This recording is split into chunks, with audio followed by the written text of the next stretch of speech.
Hey everyone, it's Carrie. Welcome back to my channel. I am going to be making a card today using the newest My Favorite Things card kit. This is called the Flashy Florals card kit. And I just wanted to kind of show you the components of this kit. And also obviously make a card from it. Unfortunately, the kit is sold out, but luckily here, I believe it's next month or July, I believe they said, some of these components, not the inks, but the dies, the stamp set, and the background stamp, of course always as the cardstock, will be sold in individual pieces in their July release, I believe it was. So if you are interested in some of these components, you can still get them, but just not in the within all-in-one collection as the kit is. So I wanted to just kind of point out, or just kind of go through some of the things that are in the kit, and then I will go ahead and do a card tutorial for you guys. So like I said, all of these things right now as a whole are sold out, but the individual inks come in these kits here. And from what I am reading and everything, for right now, they're not going to be selling the individual ink cubes like this. I think they're going to be making a decision, but I really do hold. I really do think that these inks eventually, I don't know how long, but I think eventually they will be sold as individual ink cubes because there are so many that are demanding it. And of course MFT is really great with their customer service and listening to their customers. So I really do think that in the future that they will bring out the ink cubes like this. So, and because they're really cool, and they're really great for travel if you travel and you travel whenever you create or go to crops or whatever. So so you get these two ink sets here, and of course they're so nice because they have the names on the back, and so you get those. You get the dies here that coordinate with the stamp set, as well as two of the we've got a hello and a thanks die. Of course I haven't gotten mine apart yet, so I love these word dies here, and of course the coordinating dies for the stamp set. And so these really go great with this stamp set. What I loved about this kit, obviously the overall contents, but also just how, I don't want to say basic, but I guess simple, I guess is the word I'm looking for, how simple this floral set is. I'm really picky about my floral sets. I don't get a whole lot of them because even though most of them are absolutely gorgeous, I'm a simple stamper, I'm a simple crafter. So I really do like images like this that are really simple, but you can create absolutely gorgeous cards and projects with them. So so I like that they include the dies with the stamp set and whenever they do their kits. I think that's really handy. And then you also get this background stamp. I know you can't see it, but it's more like of a texture. If you watch the original MFT introduction to this kit, Stephanie Glock that did this video, she stamps out this on this stamp here, and it shows you the texture, but it's just like little dots and little dots and lines, and it just really gives it really great texture on your projects, to your flowers or your background or whatever that you create with it. So I love that they included that as well. And of course you get the PDF, and it shows you some examples and inspiration cards to go by, and it tells you what the contents are of the kit. And then they give you 15 sheets of cardstock, which is awesome. You get 4 sheets, I believe, no, 5 sheets of the white, which allows you to make card bases obviously, or do all of your stamping, which is awesome. And then you get these individual pieces of colored cardstock, which is awesome. And their cardstock is really nice quality. I think this is the first time that I've tried their cardstock. This is actually my first MFT kit that I have bought since they started introducing them. So I was really excited about this one, and I couldn't really pass it up because I knew it would probably be one that was going to sell it out really quickly. And I was right. So, but anyway, so there's just an overview of what the contents are in the kit. And now I'm going to go ahead and make a card for you guys. So enjoy the tutorial, and I will catch you on my next video. Okay, to start the tutorial, what we're going to do is we're going to stamp out some of the images. I was going to go ahead and use all of the flower images and the leaves, and I decided to go ahead and use all of them in the end, but I didn't know exactly what I wanted to use. So what you're seeing here is I got this tip initially from Amy Rice-Savvy, and it didn't quite work out the way I thought it was supposed to. I probably have to watch it again, her doing it again, but if you, because I really don't like to cut apart my dies if possible, and I really saw this tip on her videos, and like I said, it didn't work out for me, but in the end, it's fine. But what you're supposed to do is supposed to line up all the stamps and then the dies. That way, whenever you stamp down all your images, you can just line up the dies, them being still attached, and you can still die cut all your images and use them that way. But for some reason, it didn't work out that way for me. But anyway, so what I'm going to do is I've already got the stamps on here, and I'm just cutting down my cardstock so I can work with it a little bit better. And I'm now going to take some of the inks. Now, in the beginning, this card was a little bit more, I guess, difficult than it should have been. But this is the first time that I was using the kit as a whole. And of course, anytime that you get new stamps, you have to prime them more or less, especially if they're really, really great quality, because the ink, as you'll see here, it kind of pulls up on these stamps, and it doesn't stamp as smooth as it will once it is get primed and used. And so you will see that here. I wanted to leave this in here so you could see that, to remind you and remind myself that whenever you get new stamps like this, that it's a good idea to go ahead and prime your stamp that way, because regardless of the MISTI or not, their stamps are going to do that. So I went ahead and off camera, went ahead and primed them, if you will, and they're going to stamp a little bit better.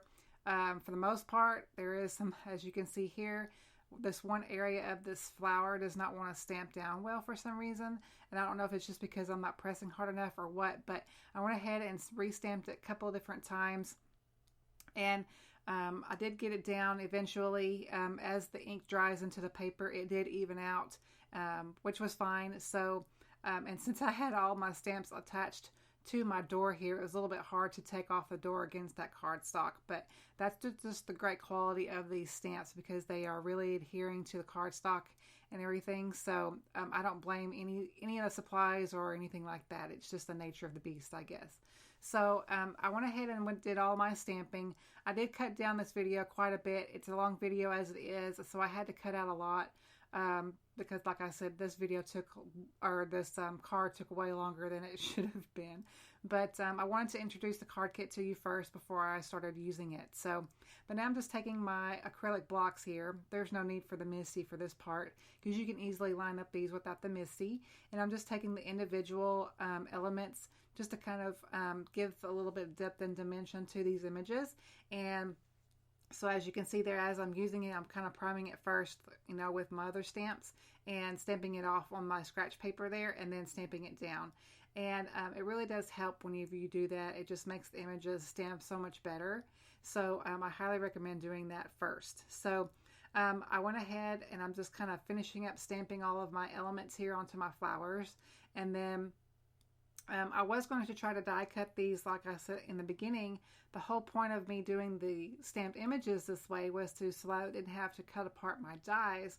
But for some reason or another, even though I lined up the stamps exactly with the dies in the beginning, they weren't lining up that great. So, either some of them were really, lined up well, and then others were off just a little bit or something. So I did go ahead and wind up cutting my dies apart, which, it's fine. It's not a big deal, but I wanted to try that and see if it worked. But for some reason or another, either I did the whole thing wrong or something. But as you can see, and then there's one part that I thought I pushed record but did not. But you will see that plummy color cardstock there, my background piece. I went ahead and stamped that with the background stamp that's in the kit, but it didn't record, and I apologize for that. But all I was doing is just adding some texture to that cardstock, and it's very, very, very, very subtle. So now I'm just lining up where I want my flowers and just placing them on my cardstock here.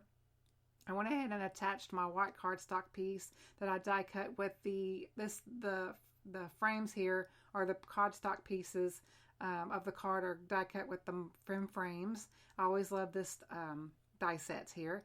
And so now, as I have already placed my flowers, again, I'm using another tip from another crafter. This is from Lori Willison. She used this in one of her tutorials, and it's a great idea, and I thought I'd give it a try too, is to take some of this stamp seal and get all these images here, and for the most part it works out really great. There are going to be pieces that doesn't come up as you want it to be, but those pieces for the most part, and you can just add those as an, you know, after you get the main majority of them down onto your piece here, onto your panel.